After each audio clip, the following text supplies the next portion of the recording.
I'd like to thank the grace of heaven, the virtues of the masters, and the compassion and mercy of the grand predecessors, senior transmitters, lecturers, temple masters, everyone for giving me this opportunity today to talk about today's topic, which is part 1 of chapter 60. Okay, chapter 60, probably one of the more, probably after chapter 1, I would say probably the top 3 or top 5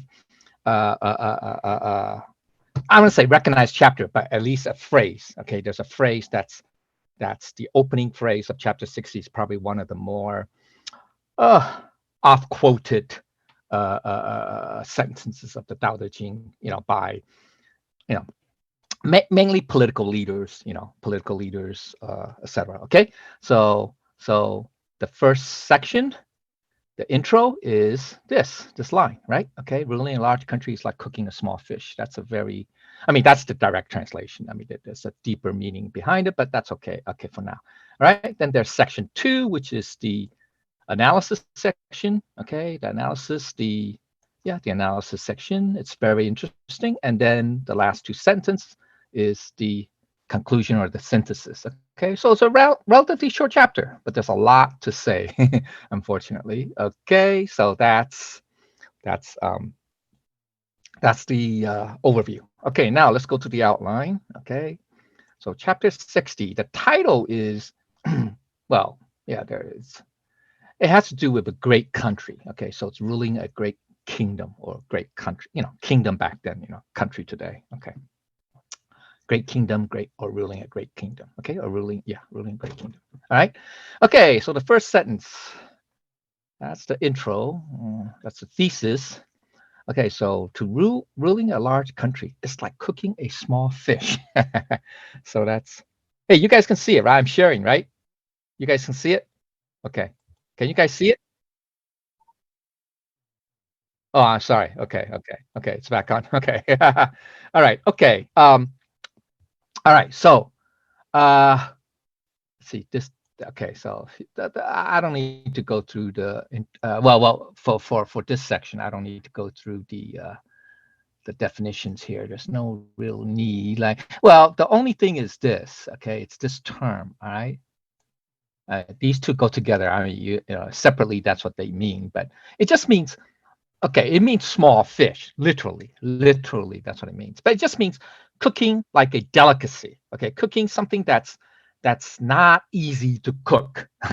Okay, so cooking that's something that's not easy to cook, something that's very delicate. Okay, that's why it's a small fish. It's not like a large fish. Okay, or cooking a big piece of steak or something like that. Okay, anyway, all right. So we use this metaphor. Okay, it's eating fish. Okay, meat. But anyway, all right. Okay. So here's the basic meaning. Okay, and this is the most basic, most basic. It's oh geez, man, I missed the word here. Okay, if you do not turn the fish over, sorry, when cooking. Let me see. Okay, here. Oops. Okay, if you do not turn the fish over when cooking, it will not cook evenly. But if you turn it over too much, the fish will fall apart because it's a small fish. Okay, it's a small fish, so it's delicate. The small fish is delicate. It's anyway. Okay, so that's. Geez. Why would Lao Tzu be talking to us about cooking? Cooking fish for that matter. It seems kind of beneath a sage, right? Why would you be talking about cooking fish? Well, there's more. There's more meaning. He's using this as a metaphor. Okay, that's what Lao Tzu is. After reading 59 plus chapters, we should understand that a lot of the Tao Te Ching, it's using metaphors. Okay, it's using metaphors. It's using everyday life to talk about the Tao. Okay, talk about the ultimate, right? The ultimate reality, the Tao, the Tao that's unattainable, right? Or that's Okay, all right. So next meaning is this. Another meaning is this. It's that the most. It means to. Lao Tzu is advocating moderation. You don't not turn the fish over once at all. That's one extreme, right? You just cook the fish as it is, okay, without even touching it or whatever. versus you constantly flip the fish over and over and over again, right? So those are the two extremes, right? Okay, so he's advocating moderation. He's saying cooking the small fish for just the right amount of time, not too long, no, not too short, with the proper amount of heat or flame, and not too big or too small, not constantly turning it over without turning it over. Okay, so that's another meaning. Okay, now there are different layers of meaning, okay, to this metaphor. Okay, so let's go to tables A and B. All right, so one at the kingdom level. Oops, I have the wrong one. Okay, one at the kingdom level. Okay, so this is kingdom and fish. Okay, right here, kingdom and fish, table A. All right, so we're comparing large country with a small fish. To a small fish. Okay, so all right, so you can use different metaphors. So column A is some of the what do you call it? Some of the traits or results or characteristics, right? Okay, and obviously column C and column D are the two comparisons, right? Large country versus small fish, right? So he's saying, right, ruling a large country or great kingdom is like cooking a small fish. So okay, so let's look at the characteristics. Okay, shoot. Okay, characteristics are for a large country, it's complex, right? A large country can be pretty complex, has complex relationships, complex, structures, institutions, et cetera, right? Et cetera. So what Lao Tzu is saying, this first line is that for a large country, it can be pretty complicated, complex. So you should be cautious. That's all. That's cautious. Okay. All right. Okay. Now, how does that compare to a small fish? So a small fish, unlike a big fish, okay, it can be fragile, right? It could be very delicate, fragile, delicate, etc. So you have to be careful when cooking it, right? Right? Right? Makes sense, right? When cooking it, right? Okay, so let's go to the next aspect is change. Okay, as we know, there's always change, right? Change is always constant, right? So in a large country, okay, if you as a ruler, right? Remember we just talked about ruling a great kingdom, right? If you're the ruler, you it's not that you don't do anything, you don't do nothing. It's pure 100% laissez-faire, hands off. You don't do anything. No, I mean, you have to do something, but you don't always change your policies or change rules. We say change laws, change rules, whatever. Okay, all the time, right? You know you can't do that, right? Yeah, you have one law today, another law tomorrow that contradicts the first law, and then a third law the next day that contradicts the other two. Et cetera, et cetera. It just that's no good, right? Because in previous chapters we talked about that too, right? Too much meddling in the affairs of the country or by a ruler is not good, right? It gets people confused, right? Remember, it gets people confused, right? Too many, well, meddling, one example would be too many laws, rules, et cetera, right? Regulations. It also stifles, it makes the people poor, right? That's in previous chapter, right? Right. Okay. All right. Um, let's see, where are we? Okay. Okay. Then how is it applied to a small? Okay, that was chapter 57, rule the kingdom. Okay, and once again, ruling the kingdom. Okay, chapter 57. Okay, just reminder. Okay, all right. Count. So now, how does it relate to a small fish? Okay, so cooking a small fish, you have to, you just don't leave it alone, do nothing, right? Okay, but you have to turn it over, maybe a couple times, but not too many times, right? So it has to be the right balance. It's not I mean, I haven't cooked fish in a long time. I mean, because hopefully most of us are vegetarians. Okay, but anyway, so if you are I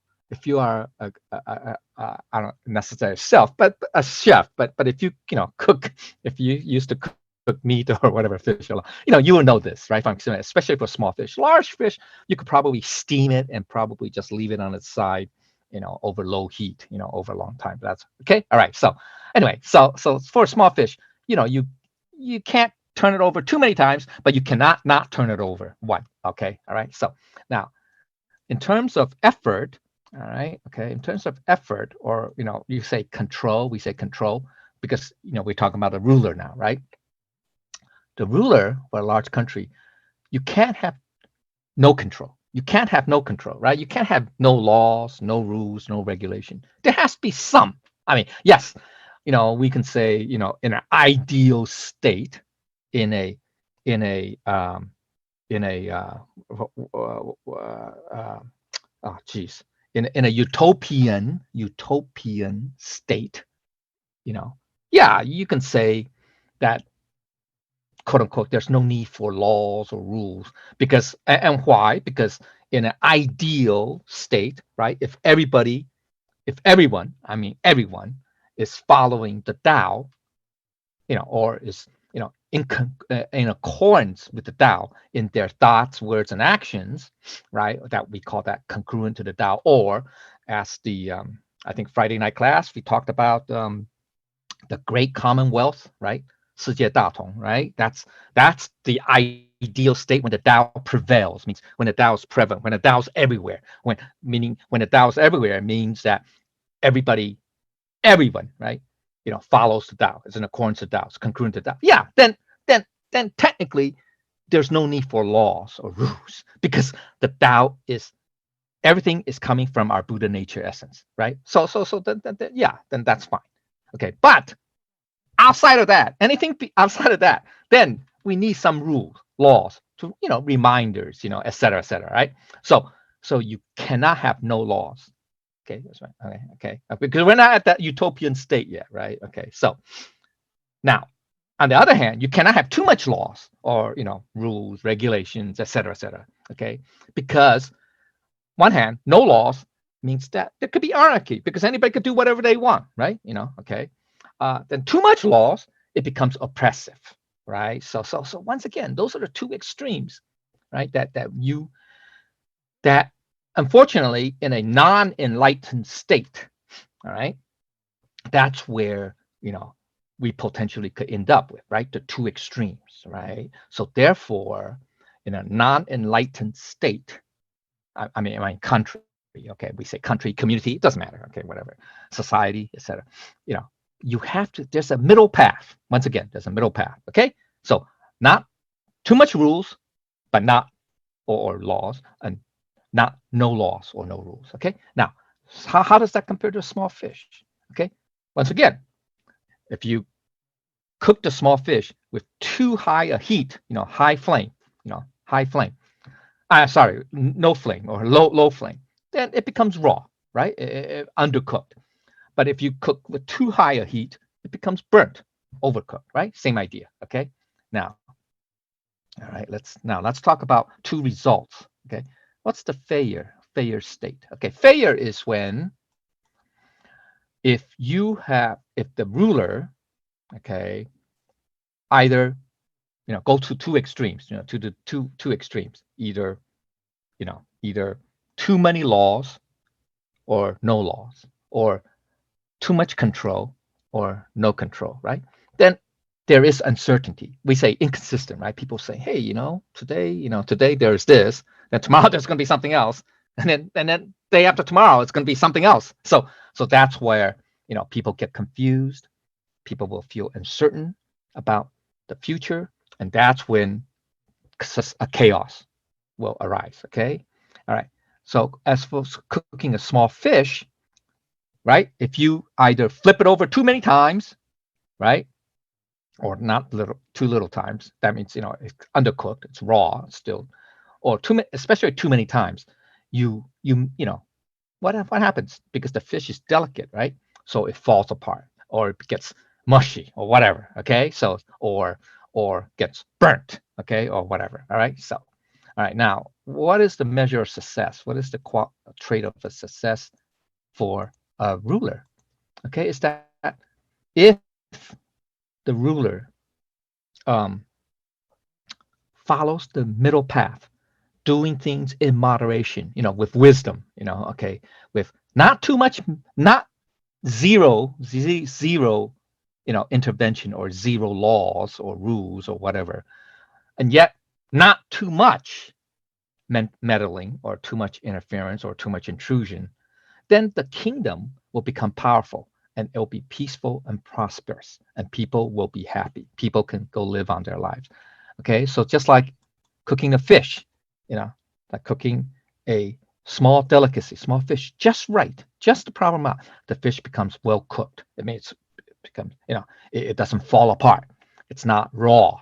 It's not burnt, overcooked, or whatever. Then everyone can enjoy it. Okay, so that's what it means. All right, so it's this should be pretty basic, right? I hope anyway. Okay, but anyway, so that's what that is.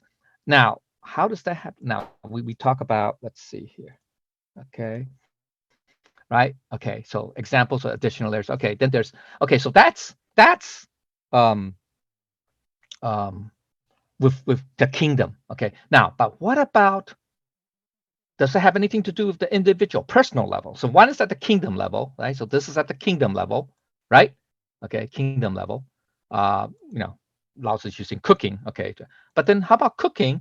Does it relate to you, to relate to us? So that's what the about living is. Okay, about daily living. Okay, so let me open this. Let's expand this a little bit more. Okay, all right. So what we have here is cooking, right? Cooking a fine cuisine, like I say, fine cuisine. It doesn't have to be a small fish, right? It's just a delicacy, something that's very delicate, right? That's exquisite cuisine, okay? Okay, and how it relates to the Tao living, how it corresponds. Okay, so column A, okay, is the various traits. I mean, you can, just that's related to do with cooking, okay, with cooking. All right. So how do you approach cooking a fine cuisine? How do you approach, what is your approach? You can say method, okay, right? So with respect to cooking, right? When your approach to cooking a fine, delicacy or, cuisine or, plate or meal, the result, the outcome of this, of how you cook, it depends on how you go about it, right? So, when we're cooking, cooking food, right? Uh, if you're just for yourself, and you're kind of, in a rush or you're busy or whatever, you just make a plain sandwich. Just eat a sandwich, slap together, whatever, tomatoes, lettuce, or whatever, pickles, whatever. Okay, and add some mustard or whatever, or ketchup or whatever, and maybe for we're vegan, so maybe we use vegan cheese or whatever, and then that's it. So it looks kind of like very plain, right? Very, but as long as it's nutritious, it's okay, right? So that's one extreme, right? Very, very basic, okay, all right. Versus, oh, we're inviting guests, we're inviting, I don't know, it's New Year time, or whatever, Thanksgiving time or whatever, we're inviting our relatives, our family gathering. So so you want to impress them, and so you go ahead, spend a lot of time, getting the best ingredients, preparing them, and then cooking them, right? So it's the two. Once again, those two extremes, right? Okay, so that's how you go about. That's the approach, right? Okay, and take time. But how about in living? How does that apply in living?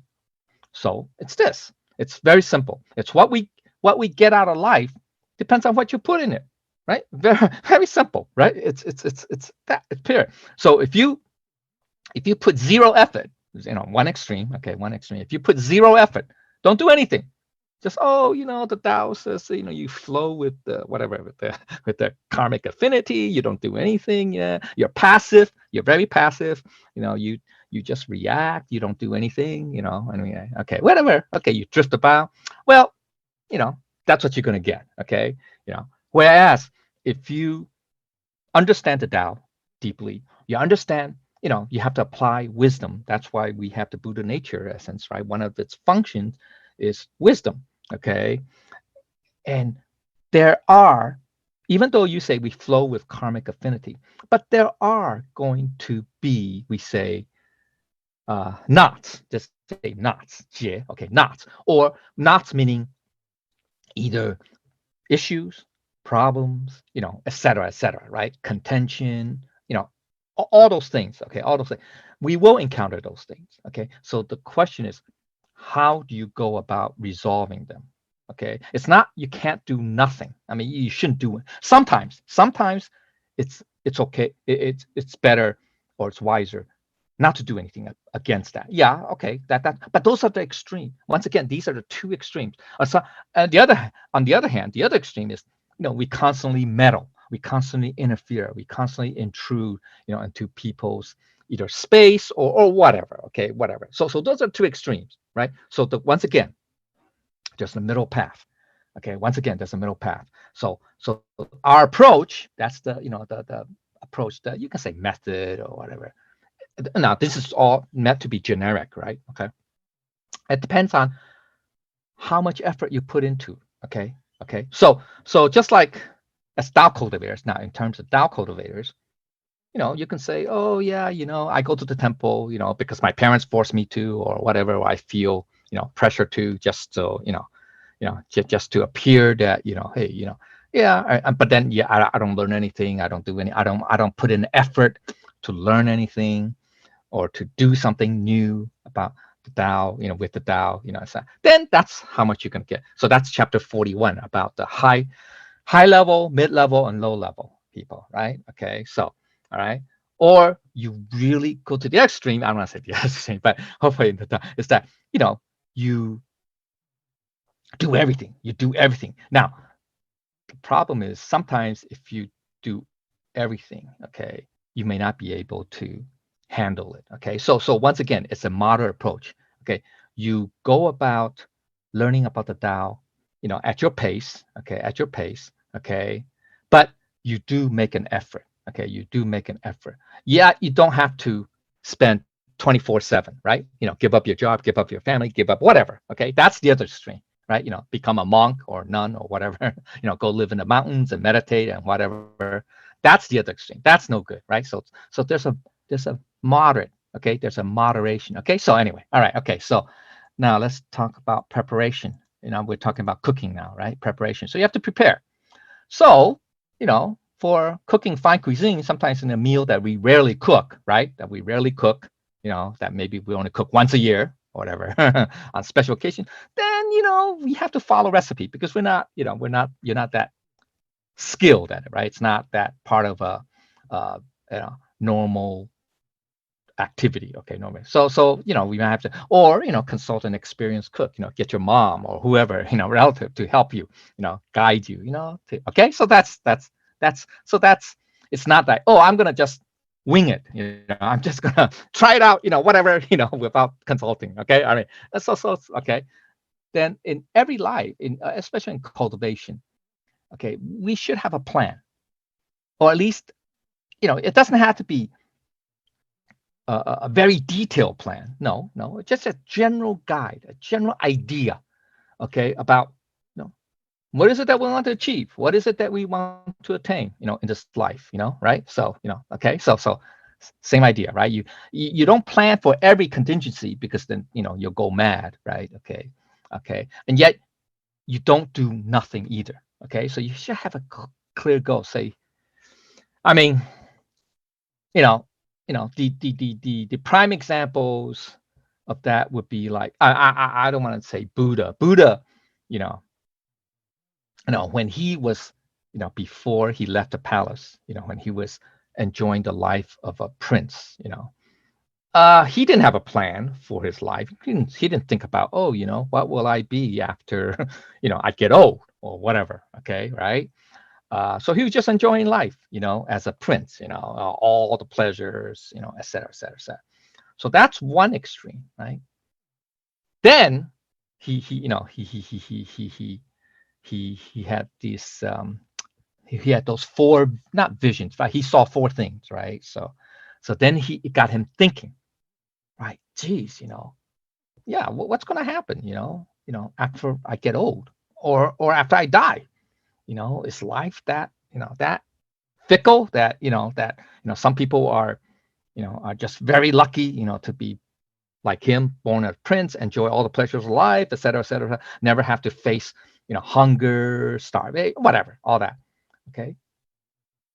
Versus people who are born poor and suffer, ailments, get sick and die either very young or die, very sick, so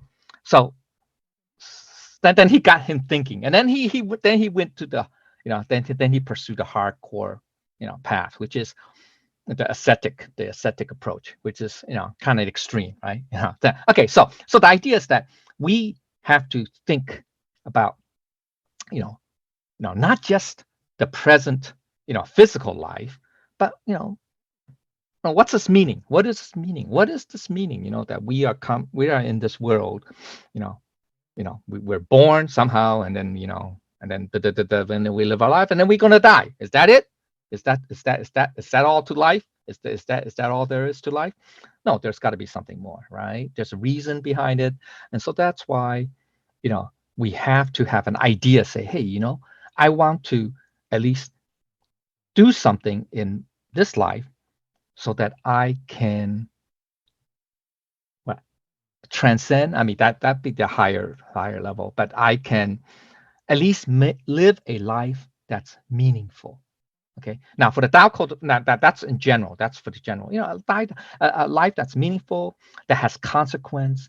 That, in other words, you leave this world better off than it was before you came into this world. Okay, that would be very good. That would be very, idealistic, very nice. Okay, for Tao cultivators, we want to, follow, what Buddha did, what Confucius did, right? What Confucius talk about a lot, living, life. We want to make this world a better place. We want to leave it to become a better place for our children, grandchildren, etc., right? Okay, so at least that's very ideal. That's very nice. Okay, so individually, that's society level. Individually level, you want to what, ideally, the very high level, what Buddha said, right? Transcend, you know, samsara or reincarnation, etc., become enlightened. That would be the highest level.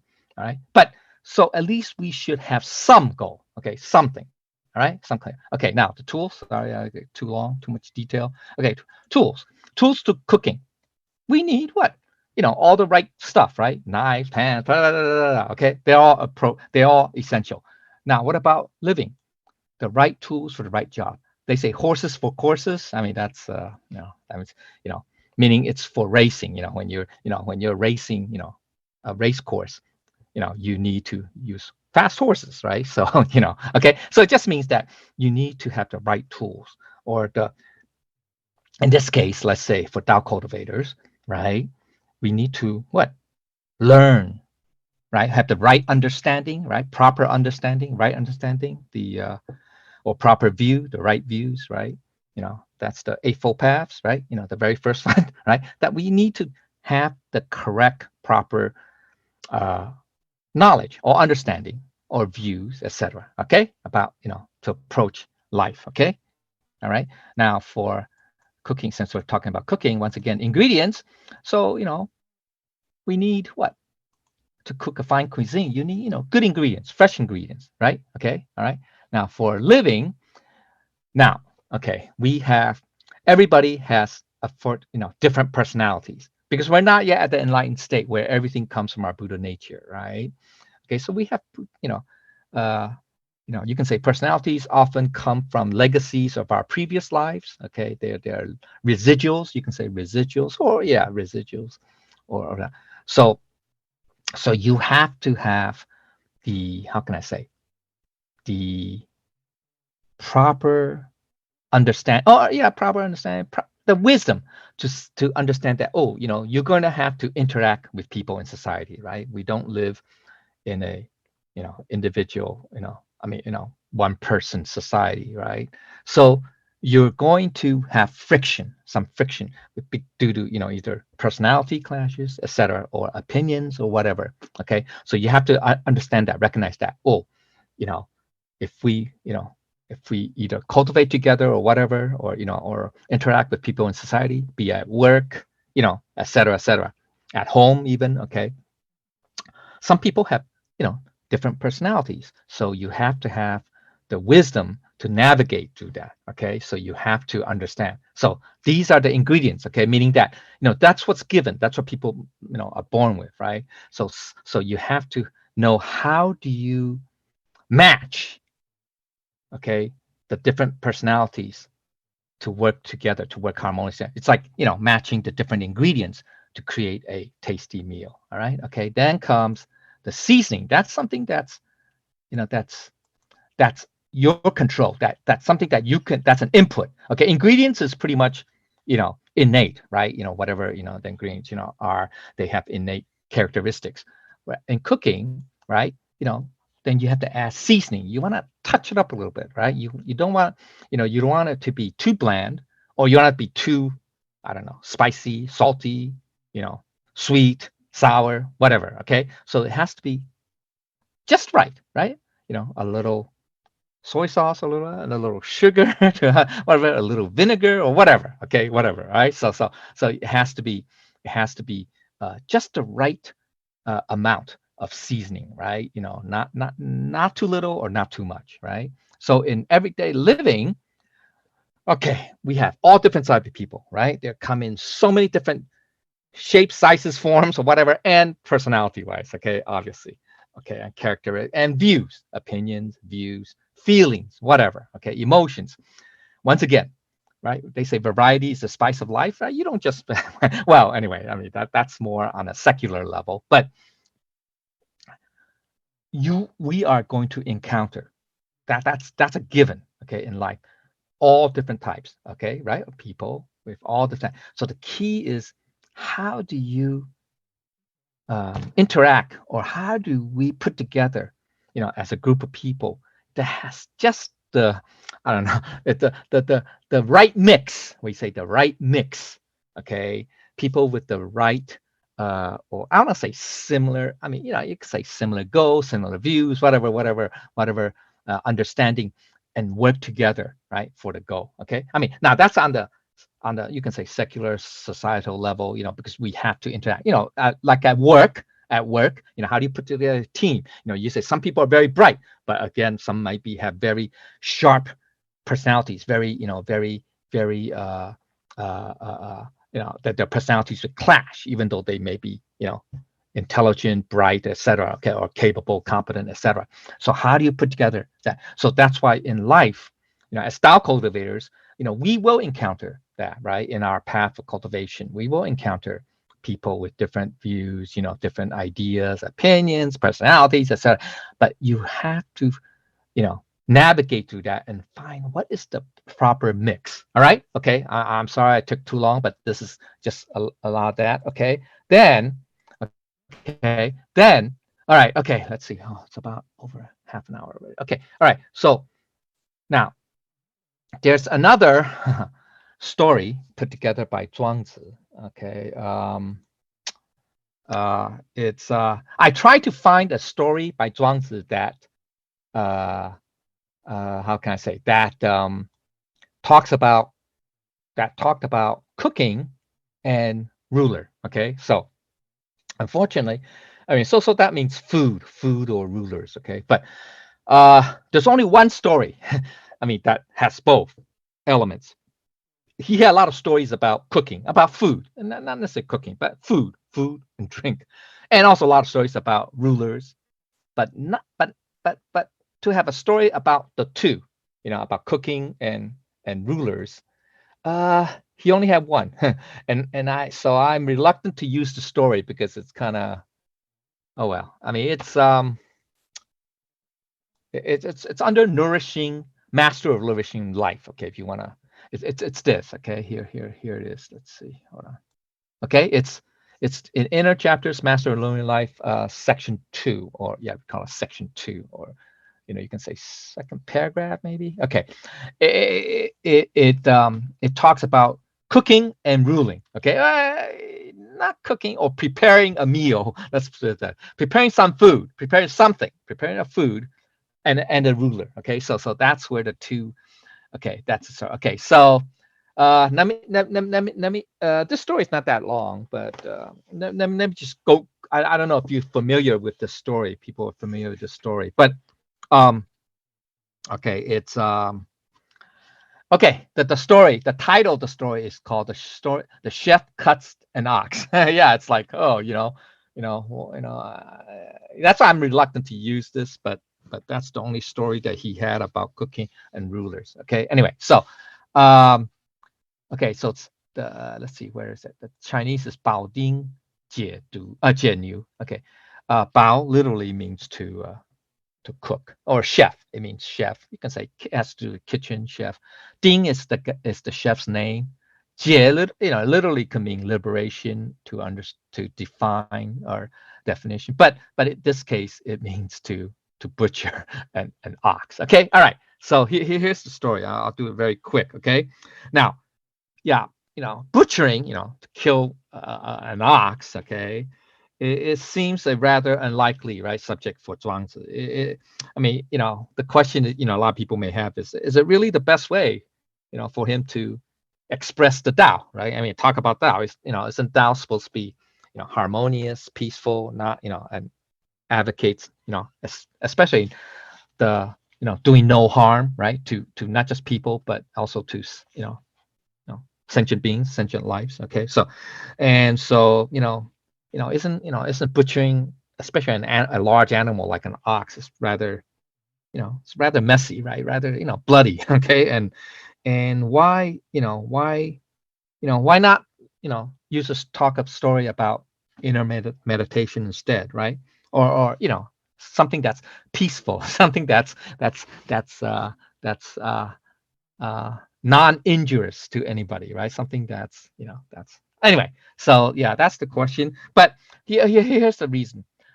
Zhuangzi, yeah, if he were going to talk about meditation, the closest one, well, yeah, one of the stories that he talked about was dreaming as a butterfly. So but that's very abstract. It's very abstract, very high level, and most people may not understand it. So what Zhuangzi's approach was about, he wanted to talk about the Tao, and here's the key: he wanted to express about the Tao using everyday, down to earth examples to explain. Okay, so that could include messy things like butchering an ox.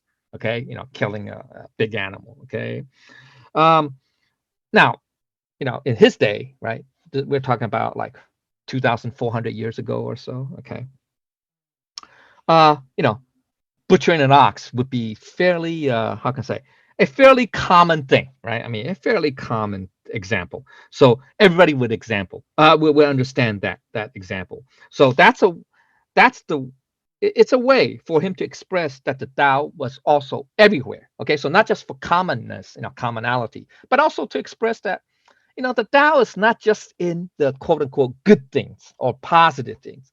It's really both, right? It's good and bad. It's everywhere. It's in everything, right? Okay. So, it's this yin and yang, which we'll talk about a lot more in depth, a little bit more in depth in chapter 61. Chapter 60 is going to talk about a little bit about that, but it's kind of hint, it's at the high level. But um, anyway, so he just wants to explain that, you know, the Tao was everywhere, not just at the temple, not just at the monasteries, but also in the kitchens. Okay, so not just in meditation, but also in very mundane affairs, activities like, preparing a meal or cooking a meal. Okay, so that's what it meant. Okay, so now let me go through the story very quick. Okay, okay. So once upon a time, in ancient China, there was a chef who worked in the royal, who worked as a royal chef for the Duke. Duke, I think his name is Wen Hui. That was the story, Wen Hui. Okay, so one day the Duke happened to see this Chef Ding, cutting up an ox in preparation for dinner. All right. Okay. So now, that's a common thing, right? I mean, that happens every day. Okay. For the Duke. So it's not a big deal. But there was something about the chef's movements that caught the Duke's attention. All right. The Duke saw that the chef's hands were very gentle and confident as he, touched the ox and leaned against it. Okay, even the placement of his feet and knees seemed very practiced and assured. Okay, the chef moved in a way that reminded Duke of the it's called the Mulberry Woods Dance. I mean, it's a dance. I guess it's a popular dance, or so it's a dance, well-known dance in the courts. System of dance. In the courts and the royal palaces. Okay, so in other words, the chef you can say was a virtuoso, was an expert, butcher.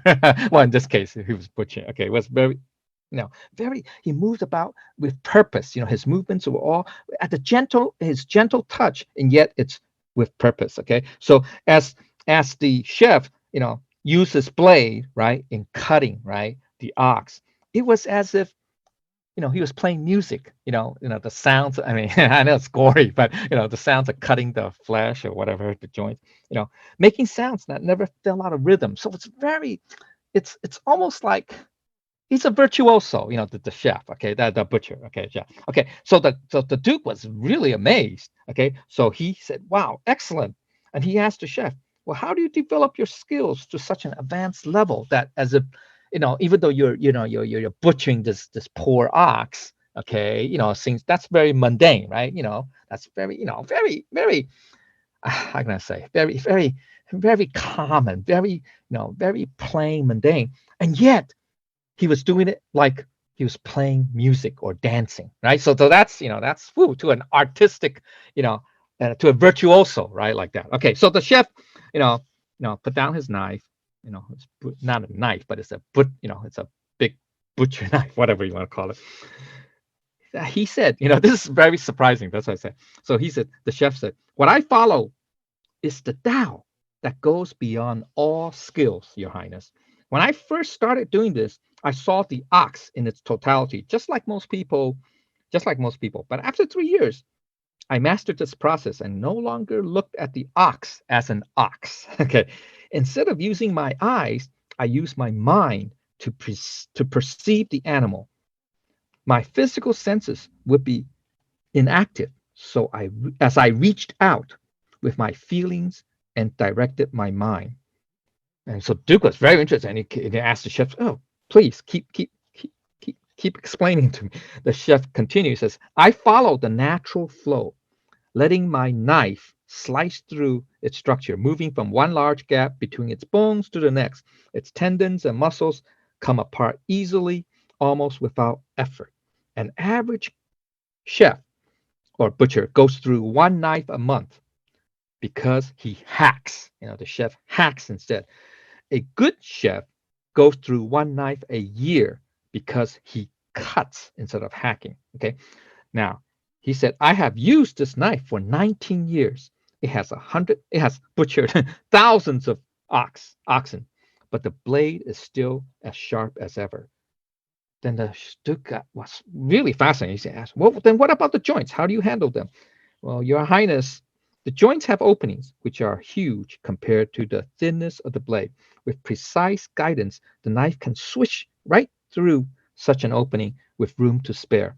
That is why my knife still works like new after 19 years of use.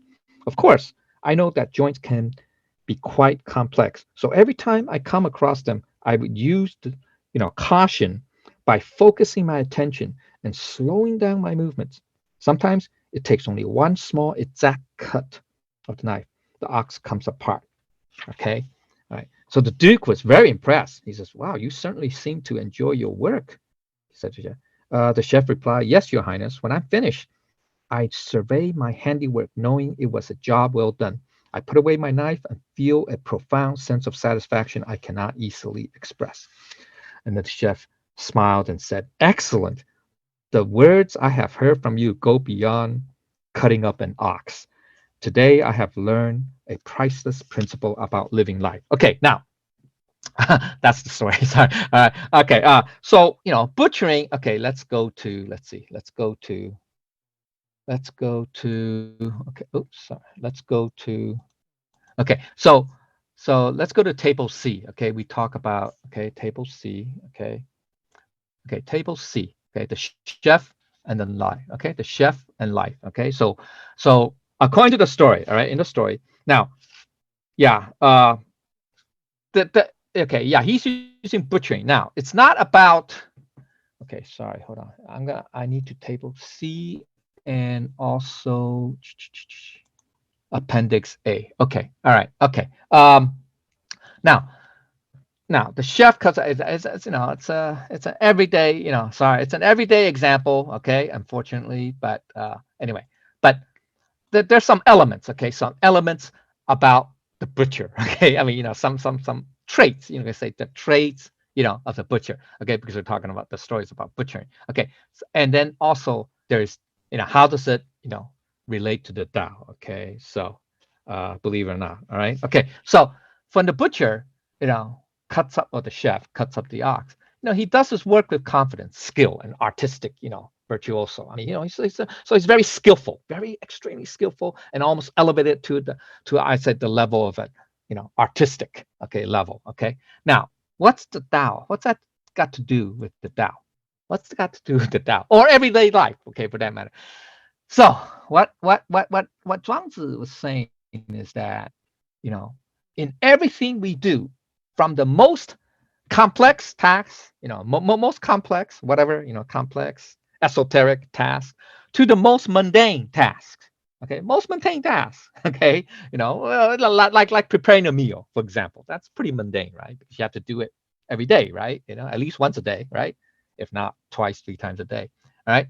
So what Zhuangzi is saying that, even in everyday, mundane, common activities, okay, we can still have a creative flair in whatever we do. All right. So that's all it means. Okay. All right. So it's not boring. Okay, or whatever we call it.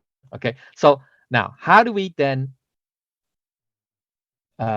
apply that, or get that skill? How do we refine it? How do we, make that, skill in everyday life that we do, more interesting or whatever? So the chef looks beyond the surface and relies on experience. Remember, he says he doesn't rely on his senses as much, right? He said instead of using his eyes, he used his mind, right, to perceive the animal. All right. So, so he relies on, chef's experience. You can say experience, okay, in this case. All right. Okay. Now, how does that apply in everyday life, right? So in everyday life, practice makes perfect, right? So, whatever we do, whatever we do, very, from the most mundane to the most complex, esoteric, or rare, or whatever. Okay. It requires practice. It requires practice. All right. So until it becomes part of you, right? That's how it works. Okay. All right. Practice makes perfect.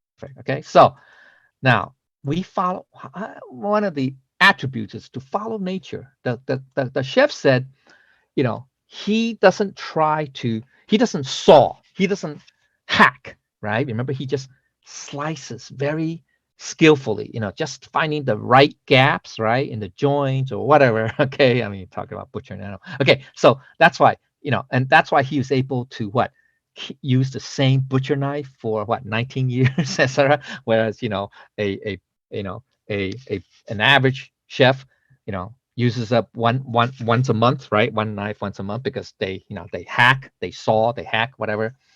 They just very blunt, right? Using blunt method. Okay, whereas a good chef would use one a year, right? Because they're maybe not as blunt as the average chef, but they still have to uh, saw or whatever, and so therefore their butcher knife gets dull after a year's use. Okay, so all right, so what does that have to do with everyday life, the Tao? Okay, so we have to, this comes from practice, right? From the previous above, the practice. Once you have a good skill, once you finally honed a certain skills, okay, then you know how to work in the right places, how to use that skill in the proper moment, in the proper situation, in the right time, right place. Okay, that would get you the most results with the least effort. Yeah, so that's the skill. That's the highest level of skill, right? That we want to achieve, right? Okay. So in everyday life, right? So you are able to use your develop skill, right, from the previous above, right? Practice skill, right? Practice. Okay. After long practice, you can say experience, practice, etc. You are able to use it in the right place at the right time, and that will give you the greatest result with the least amount of effort. All right, so that's a skill. Okay, now how do we handle complex aspects? Okay, so for the chef, right, he has going to have to handle those joints, those complex areas, with a lot of bones and tendons, et cetera, right? Okay, so so he focus, right? He had to focus. He slowed down his movements. He's very careful, right? Et cetera. Okay, all that. So in the Tao of every sorry.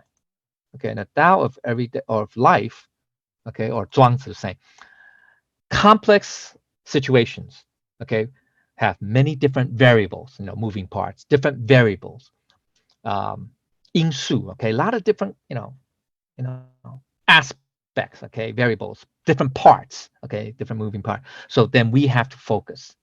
We have to pay attention, okay, if it's a complex issue, very touchy issue, delicate issue, all right, etc. Okay, so we have to focus. Okay, you can't just be very how can I say, cavalier, okay, and say nonchalant about it. No, we have to focus, okay, because those are complex issues. Now then comes the fulfillment part. That means success, you can say at the end. Okay, so the chef would feel great satisfaction in utilizing, once after doing the preparation, everything is just perfect, just right, with just the right proper amount of of work, that's it. He achieved something that's very, so he's very satisfied. He just did it just right. Okay, the result will be good. All right, so then for the Tao, it's a job well done. If you did it properly, right? If you handled the complex situation with focus and attention, you did it in the right time and the right moment. Okay, right time, right place, whatever. And you apply your skills, that you obtain, that attain through practice, etc. Then the job will be well done. Okay, and there you will feel a sense of satisfaction. Okay, a joy. All right, so that's the Tao. Okay, so now, okay, so that's what that is. Okay, so the implication. Okay, so that's what that is. Okay, all right, so that's the story. Okay, so now here's the implication is this, is that neither too much control nor too little control. Okay, that's the idea. Okay, you don't want too much or too little. It's not just applied to ruling a large country, okay, or kingdom, but also to living life as well. That is, to build and manage a great life is like cooking a small fish. So you have to have that balance and know how not to flip that fish too many times. So just like Lao Tzu, Zhuangzi uses the most basic example to explain life context. Let's go to Appendix A, which we will talk about. Oops. Okay, Appendix A. All right, so that's where the chef, cuts the ox. Okay, that's the story. Okay, now this story should not be interpreted as Zhuangzi teaching us how to butcher animals. Oh, so it's if you're gonna butcher animals, this is how you would do it, like this, like this chef Ding, etc. No, he's not doing that. Okay, he's not, as a philosophy, he's not teaching us how to butcher an animal. Okay, now it should not be interpreted as Zhuangzi enjoying the taste of beef or animal products too. Right, so that's nothing to do. Okay, that's not his point. It's not that he enjoy eating beef, so that's why he uses the story of butchering an ox. Okay, no. Okay, all right. So, Zhuangzi used the most basic example to that. Okay, so here there are four points. Okay, one is maintain sharpness. What does that sharpness mean? We say it just contradicts, right? Blunt that sharpness, right? Chapter, I said 57, I believe. Chapter 58, maybe. Chapter 58. Or so chapter 52. It's one of those chapters. Okay, so why is he talking about it's chapter 50,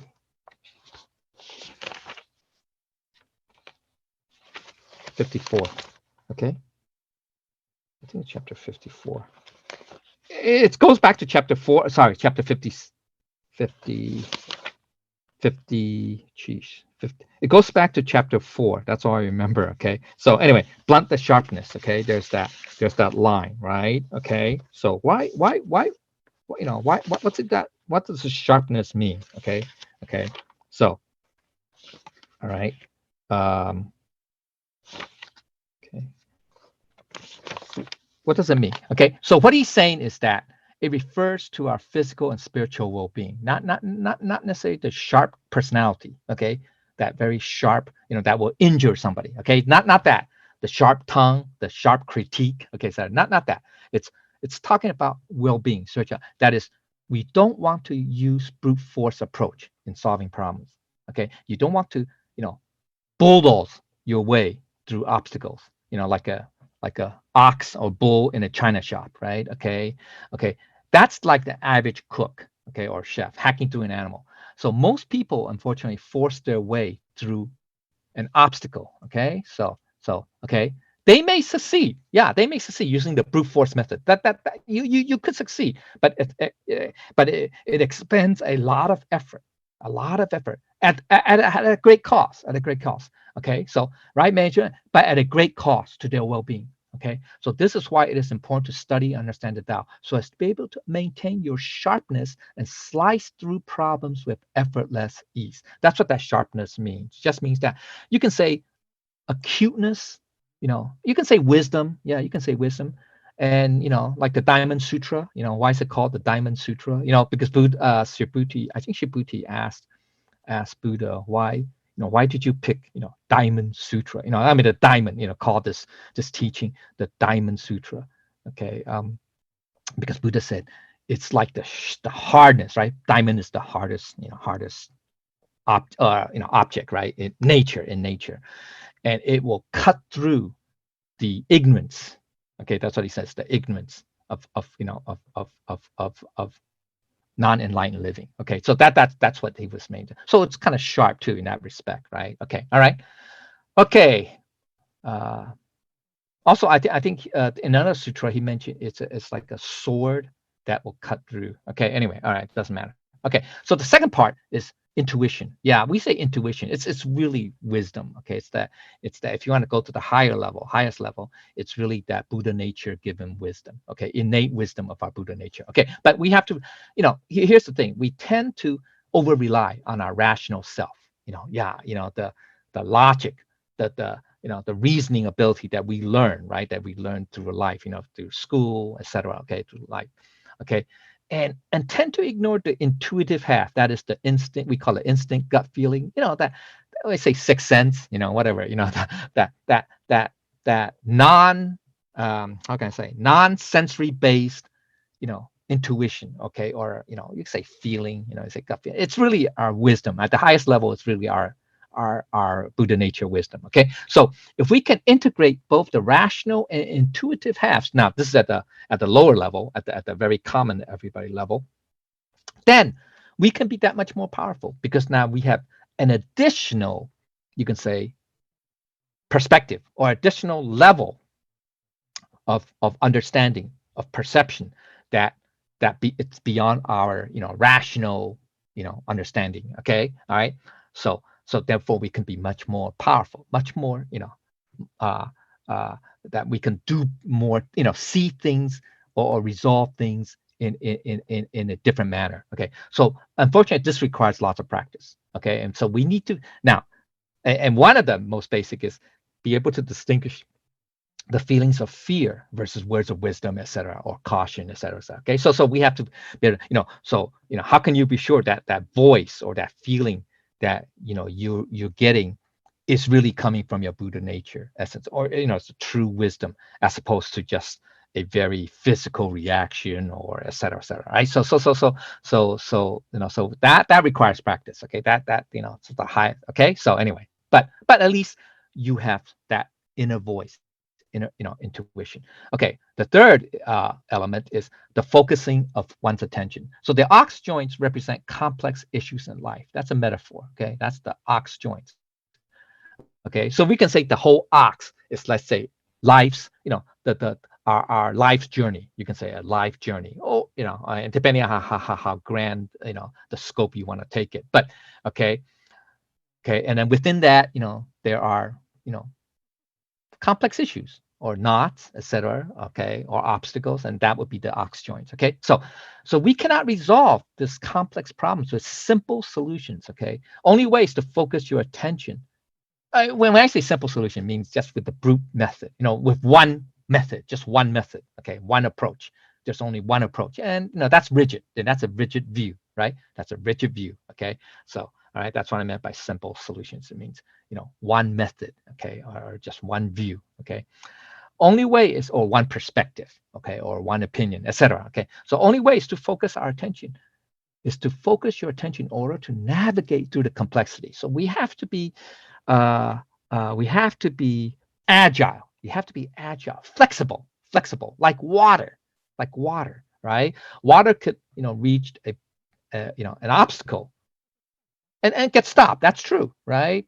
But then it'll flow around it, right? It's flexible. Okay, that's the idea, the metaphor. Okay, so you figure out exactly where you can apply yourself to do the most good with the least amount of effort. Okay, so that's the key. All right, so it's just like a chef, right? He slowed his movements down, and yet he's very focused and very deliberate, right, in his movements, et cetera, et cetera. Okay, so oftentimes this is the pivotal or critical point where the skillful leverage will bring about the greatest impact. It may be just a small thing that you do, but it will bring out the most impact. Okay, so that's the key, right? That's where we're applying the wisdom. Okay, so this is actually what Wu Wei is. This is really what Wu Wei is. Okay, that's the impact of the Wu Wei, the non-attached action. We call it non-attached, non-conditioned. Okay, whatever. Okay, Wu Wei. That's really what it is. Okay, all right. Last, it becomes an artistic. You become an artist. Okay, so that's great. That is the importance of artistic flair. That means it's uniqueness. It's you know it's just the right amount of method. Okay, you're flexible to the degree that you're able to resolve a complex issue or matter with just the proper amount of effort, or at the right time, at the right moment, and with just the minimum effort. Okay, that's called creating uniqueness, okay, or artistic flair. Okay, so you may not be artists in the conventional sense, but by living well in our lives, we create a beautiful masterpiece. That's our life. Our life's work. What is our life's work? A lot of people say, oh, our life's work is my job, my accomplishments, my family, my children, grandchildren, whatever, my I don't know, my creation, whatever. Okay, that's all external. That's all external forms. What Zhuangzi or Lao is talking about is a masterpiece is your life, your kingdom. That's what the kingdom comes in. Okay, it's your life, the whole of your life. That's the masterpiece. That's your masterpiece. Okay. So, and the sense of fulfillment in creating such a masterpiece is to live a great creative life. Okay. It is beyond, creative life. That means, a life that has meaning, that that is that is where you are able to apply your skill, your expertise, your we say intuition or whatever, your wisdom in that journey in creating such a life of meaning, of purpose, etc. Okay, so it is beyond the temporary transient happiness of acquiring something, okay, like a physical thing, like, oh yeah, I created life, I created a master painting or whatever, or I built a fantastic house or whatever, all those are external stuff. It's not that. Okay, those are all temporary. Those are all temporary stuff. Okay. And yeah, I'm sure you'll find a sense of enjoyment and happiness, of course, but that's transient because it's based on these forms. Okay, but and and when you are done with this masterpiece, we say that's our life. Okay, I mean at the higher level, the grandest level, then you can put away your tools, quote unquote. All our you can say tools, knowledge, experience, etc., with the feeling of supreme satisfaction. Everything worked out the way it should be. All is right with the world. Okay, so that's the sorry, the story. Okay, I mean the meaning of the story. I know I think I'm almost an hour. Okay. All right. Okay. So let me just finish this, and then we'll call it let me just finish this. Yeah, I don't want to get into that. Okay, all right. So the key point for this first line is that Lao Tzu did not elaborate on explaining how to cook a small fish. Okay, because this was already a well-known metaphor in ancient times, believe it or not. Okay, so 2,500 years ago, 2,600 years ago, to cook a small fish is a metaphor. All right, it's not just means to cook, a small delicacy or whatever. Okay, or a fresh fish or whatever. Okay, but it's a metaphor. It's a metaphor for having the skill, to deal with, a complex, fragile, or delicate, situation, or et cetera, et cetera. Okay, so he was using this metaphor to explain not just how to rule a large country, but also how to live life based on moderation, the middle path, okay, the middle way, to avoid the extremes. So this moderation is the natural way of the Tao. Okay, so let's go to part one, and then we call it, let's see, almost 75 minutes. Yeah, okay. So, all right, so the summary is this. Okay, summary part one is how to apply cooking a small fish to life. All right, so one, the obvious answer, well, one obvious aspect is to be moderation, no extremes. Okay, so you have to find the perfect equilibrium, the balance. This applies to everything we do, everything. Okay, so that's important. Okay, so not just for the ruler in the kingdom, right? Now we're talking about life. Okay, the individual level, personal level, whatever. Okay, two, we have to be decisive. Yeah, you have to be purposeful and be decisive. In other words, doing the right thing at the right place at the right time. So that's where, the skill comes in. We say, intuition, practice, whatever. That's where the skill, okay, the decisive, the pivotal point. All right. So we turn the decision over, but not too many times. So we make, we turn the decision over means to, you make a decision, but then you question it, right? You question it. You say, hey, you know, if this is the right decision, what are the pros and cons, right? You deliberate, you deliberate it, okay?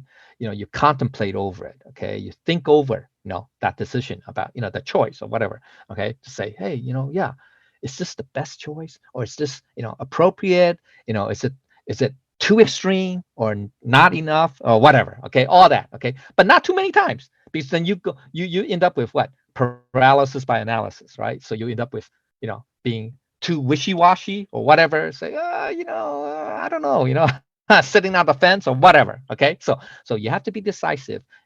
So once again, it's based on moderation, or finding just that proper path, right? Just like how the chef, was cutting the ox, right, when it came to a joint, right?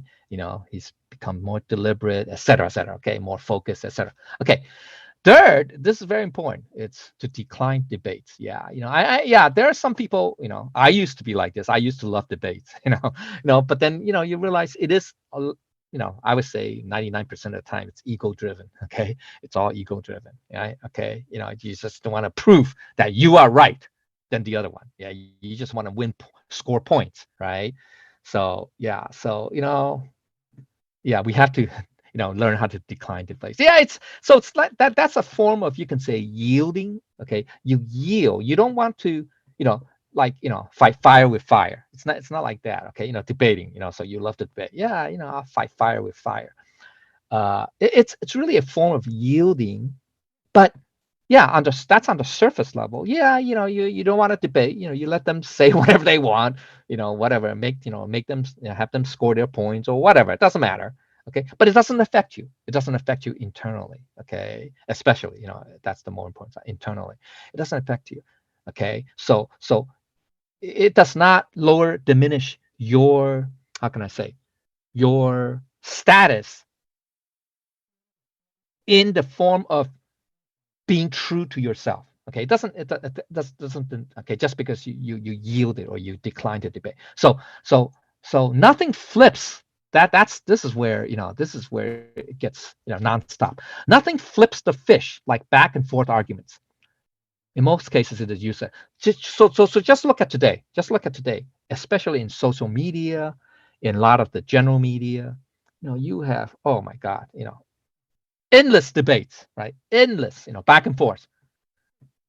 So if you continue to join in on this, okay, see, and that's the problem. It'll never end. I guarantee you, it's a vicious cycle. It never ends, and that's the problem. Okay, so that's the problem. So people say, oh, I'm going to finish this debate by debating. I'm going to end this debate, this argument, by more debate. That's not going to work. It's adding fuel to the fire. Okay, so that's why we have to see that. That's the long-term view. That's the holistic view. Okay, so now there are times I don't want to use the debate. I think there are times to there are times to make your opinion no, okay, but you can just stop there. You don't need to respond to their rebuttal or whatever, their counter arguments or whatever. Okay, you don't need, because then that becomes a vicious cycle. Okay, so there are times that you make your and let your actions speak for yourself. That's it. That's it. Okay. So all right. So most of the time, debates do not end up achieving its original intended purpose. That is to, prove or to convince that, oh, this is the right view or the right way or the correct method, correct approach, whatever. Okay. All right. They end up as ego trips. And that's the problem. That's the danger of debates. Okay. So we have to be careful. It's just back and forth. Okay. Argument, counter argument, counter argument, I said, whatever. Okay. So it goes nowhere. Okay. All right. Last, take action. That's why I said, let your actions speak for yourself. Okay. Speak for you. Okay. So you have to take action. You need to figure out what to do, but do not overthink or overanalyze. Once again, okay. So if you overthink or analyze, you're going to end up doing a poor job. Okay. That's the key. All right. So if we overthink or overanalyze, okay, that leads to paralysis. Okay. Yeah. I mean, so it's just sitting, you can say wishy-washy or half-hearted or whatever. Okay. So half attempts, so that's where we have to be careful. You have to be decisive, and then you have to take action. Okay. So look before you leap. Okay. But take the leap. You look before you leap. That's true. You have to. Okay. You don't just leap for the sake of leaping. Okay. All right. Okay. You don't have to do for the sake of doing, but you have to. It has to be deliberate. Yeah, like you have to think it over a few times. You have to, sort of like, figure out. Okay, now this is at the common level. The ideal level is when Buddha nature takes over. When your Buddha nature is the master. Okay, it's true. Everything you do, it's like it's all this. It would have all these elements already built in. It's like having all these elements have already built in. It's inherent. That's where the wisdom, that's what we call it, the divine wisdom. That's where the wisdom comes out. And it just be right. Now, it's not the same. It's not one size fits all. Okay. It just depends on the situation. Depending on the situation, the timing, the circumstance, etc., etc. Whatever, that Buddha nature wisdom manifests, it's just right for that situation or that moment or that circumstance, etc. Okay, it's neither one extreme nor the other. Okay, so that's the ideal. All right, so when we are attempting to reach the ideal, these are the things that we have to be mindful of. Okay, so take decisive and effective action.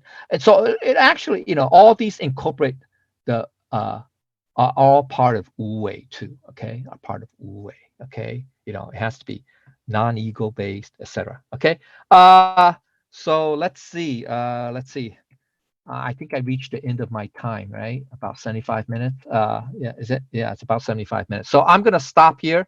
So this is the very first line. So unfortunately, it's very it's there's a lot to say, but it's very important to get that out of the way. Okay, then next week we'll finish up. And there's a lot to cover too, but I'm gonna go through very much more quickly, and it's going to talk about Okay, so today we just covered the first line. Okay, anyway, all right. Okay, so next week we'll cover the next 8 lines, okay, or 8 phrases. Okay, so this is the important part here to understand what this means here, okay, and then we can then the conclusion should be hopefully obvious, okay, hopefully more obvious, and it'll tie back to here. So okay, tie back to here. All right, it becomes just to give you a hint, a preview of next week, it's talking about yeah, demons and deities. Demons and deities. What do demons and deities have to do with cooking of fish, right? Or ruling a kingdom? No, it does. Okay, it's a metaphor. Once again, it's metaphorical. Okay, it's not. I mean, yeah, at the very basic level, you can say at the metaphysical world, mythological realm, yeah, you can say, yeah, they're demons. Yeah. But that's that's not the real true meaning of this section. It's yin and yang. It's talking about yin and yang. Okay, positive, negative. It's about and to go to higher level, it's talking about at oneness. Okay, it's being at one. Okay, and so it hints at chapter 39. I think chapter 39 is about attaining oneness. Other chapters. Okay, so anyway, and also as a preview, this chapter, because of the title, it also connects to next chapter, chapter 61. Chapter 61 is about ruling a kingdom, not a great kingdom, just a kingdom. Okay, I think it's ruling a kingdom. That's the chapter. The chapter, the chapter heading is to rule a kingdom. Okay, so all right, uh, so that's where the connection is. Sorry, yeah, well, no, sorry. Well, the first line, sorry, the first phrase here. It's right here. Okay, it's the same. It's the same. Okay, so talking about yeah, on the surface ruling kingdom, but it's about being in a lower position. That's all, and that's connected to another quality of the Tao. Okay, all right. So I'll end it here, and next week we're going to have. I'm going to take probably 90 minutes. Okay, to finish section 2 and the conclusion. All right, so it's going to be interesting. All right, okay, so I'll stop right here. It's already 80 minutes. Okay, so if I've said anything wrong or improper or incorrect, I ask for the Buddha's and Lao Tzu's and everybody's guidance. Thank you.